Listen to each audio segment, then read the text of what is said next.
A wife suspected that her husband was having an affair with the housemaid. She thought of a plan to take him by surprise. One evening, she suddenly sent the maid home for the weekend and didn't tell the husband. That night, when they went to bed, the husband gave the old story. "Excuse me, my dear, my stomach aches," and went to the bathroom. The wife promptly went into the maid's bed and switched the lights off. When he came in silently, he wasted no time or words, but quickly got on top of her.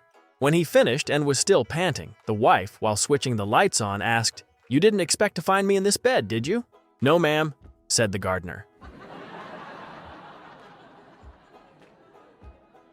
A lady goes to the doctor and complains that her husband is losing interest in sex. The doctor gives her a pill but warns her that it's still experimental. He tells her to slip it into his mashed potatoes at dinner, so that night she does just that.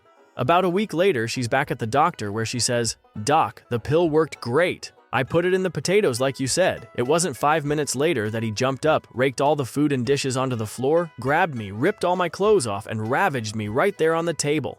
The doctor says, "I'm sorry, we didn't realize the pill was that strong. The foundation will be glad to pay for any damages." "Nah," she says, "that's okay. We're never going back to that restaurant anyway."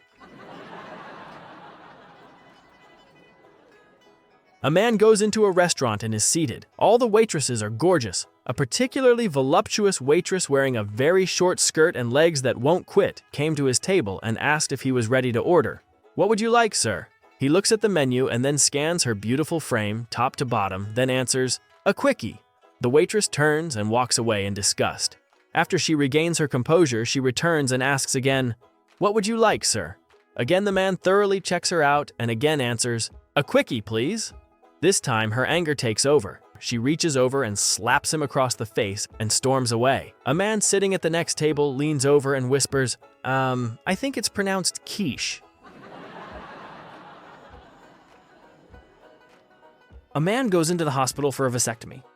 Before the procedure, a very attractive nurse comes in and takes his vitals, then tells him to take all of his clothes off. When he is fully undressed, she instructs him to lie down on the table. The man obeys. The nurse then takes all of her clothes off and climbs on top and has her way with him. Upon the completion of the act, the man catches his breath and asks what that was all about.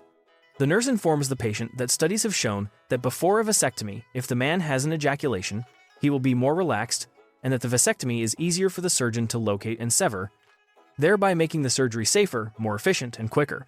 The nurse then wheels the patient to the operating room.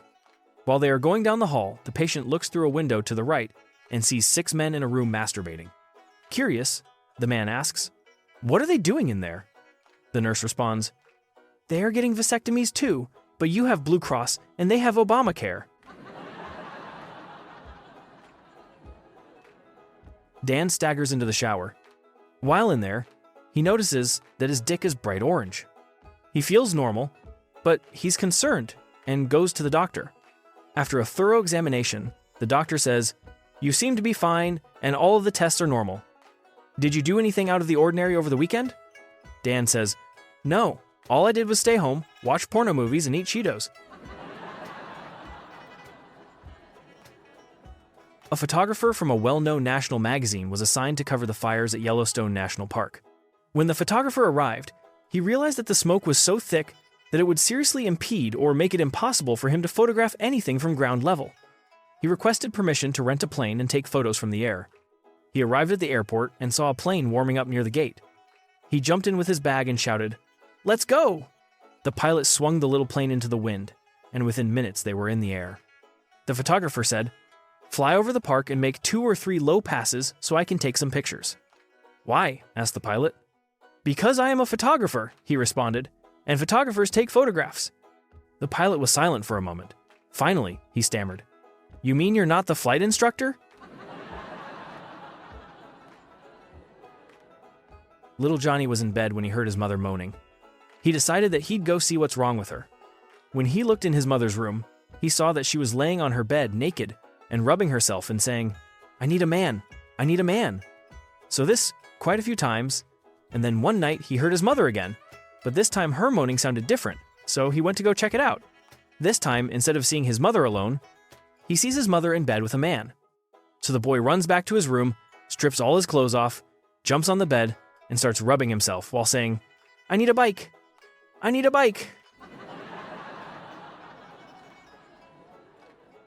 2 hunters from Moscow charter a small plane to fly them to Siberia to go bear hunting. On landing, the pilot says, "Remember, this plane can only fly with 2 hunters, 1 pilot, and 1 bear."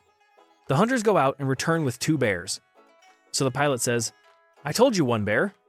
But the hunters point out that the previous year, on payment of an extra 100 rubles, the pilot had let them put 2 bears on board.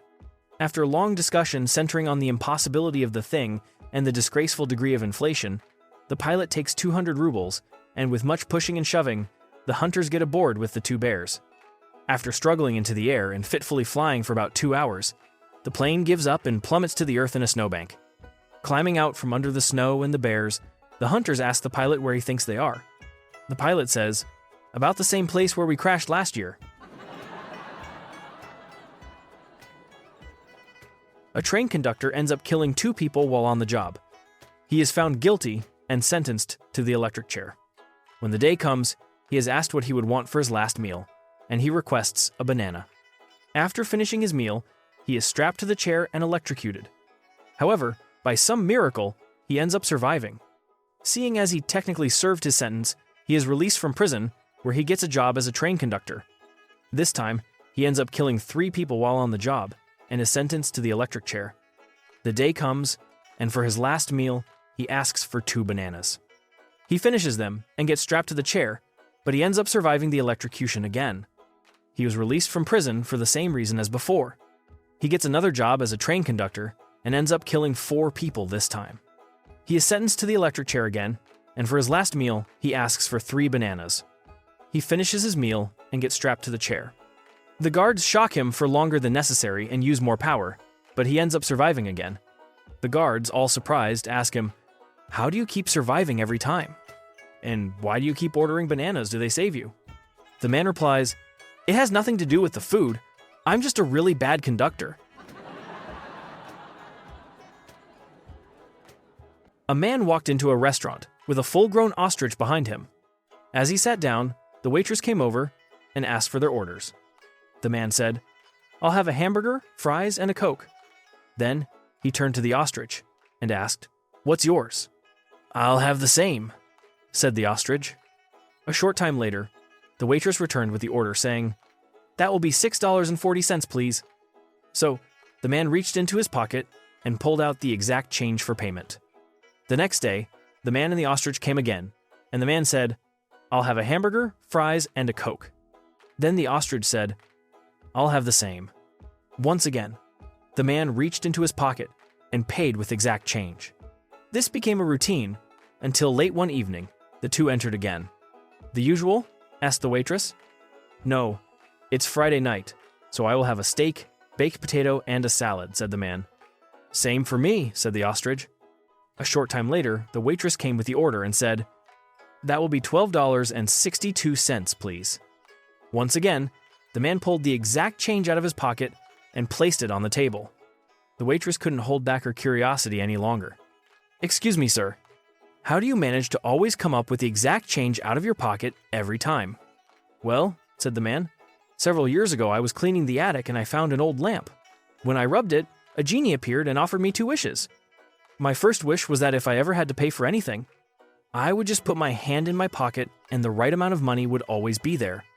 "That's brilliant," said the waitress. "Most people would wish for $1 million or something, but you'll always be as rich as you want for as long as you live." "That's right. Whether it's a gallon of milk or a Rolls Royce, the exact money is always there," said the man. The waitress asked, "One other thing, sir. What's with the ostrich?" The man sighed, paused, and answered, "My second wish was for a tall chick with long legs who agrees with everything I say."